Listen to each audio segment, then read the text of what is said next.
ज्याला जागा सुद्धा कुठं द्यायची तर ते नेते तिथे ठरवणार. कुणीतरी नेता काकींच्या खांद्यावर हात ठेवतो, पण जरा सांभाळून वागा.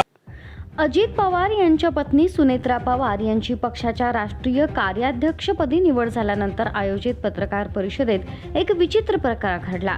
पत्रकार परिषद अधिकृतपणे सुरू होण्यापूर्वी काही नेत्यांमधील संवाद माईक सुरू असताना रेकॉर्ड झाला आणि तो व्हिडिओ सोशल मीडियावर मोठ्या प्रमाणात व्हायरल झाला.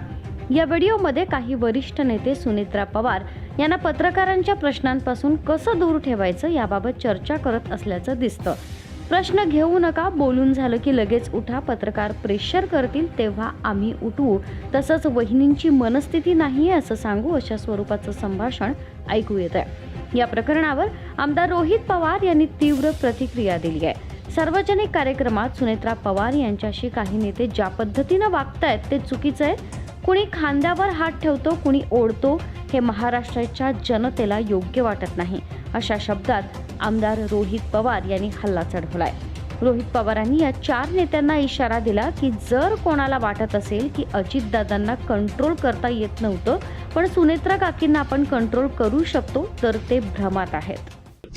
अजितदादा पक्षाचे जे कोणी चार जे लोक आहेत त्यांनी काय केलंय तर त्यांनी फक्त हे विषयाला जिवंत ठेवलेलं आहे. का? याच्याशिवाय त्यांचं महत्व तिथं दिसत नाही. मला फक्त या नेत्यांना एवढंच सांगायचं, राजकारण तुम्ही करा, आम्ही आमच्या लेवलला करू, पण आता राजकारणाची वेळ नाही. पण तुम्ही तुमच्या पक्षामध्ये आज राष्ट्रीय अध्यक्ष कोण झाले तर सुनेत्रा काकी झालेले आहेत. त्याच्याच बरोबर आज उपमुख्यमंत्री कोण आहेत तर सुनेत्रा काकी आहेत.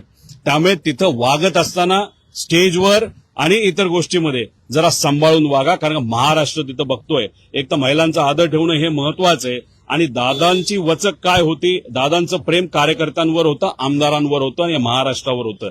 पण या जे काही 4 नेते आहेत त्यांचा वचक तर नक्कीच दादांचा तिथं होता. अहो काल आम्ही बघत असताना किती वाईट वाटलं. ज्याला जागा सुद्धा कुठं द्यायची तर ते नेते तिथे ठरवणार. कुणीतरी नेता काकींच्या खांद्यावर हात ठेवतो, कोणीतरी ओढतं, कुणी काय करतं. म्हणजे हे बघून महाराष्ट्राची जनता आम्हाला ह्या गोष्टी वाटत नाही. आता तुम्ही ह्याच्यात आम्ही राजकारण करतोय असं म्हणतोय. तुम्ही राजकारणाचा मुद्दा काढला म्हणून आता आम्ही भावनिक मुद्दा काढतो. त्यामुळे आमच्या काकींचा जो आदर आहे, कारण काकी मोठ्या नेत्या आहेत, त्या नक्कीच खूप चांगलं काम अजितदादांचं काम सारखं काम करतील असा आम्हाला विश्वास आहे. पण जरा सांभाळून वागा आणि सांभाळून त्या ठिकाणी बोला, एवढंच या ठिकाणी सांगतो.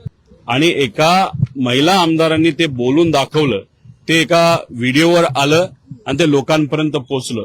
याच्यावरनं समजून घ्या की एखाद्या नेत्याला जर आमदारांपासूनच लांब काही लोक ठेवत असतील, ते 4 लोक ठेवत असतील, तर मग बाकीच्यांचं काय.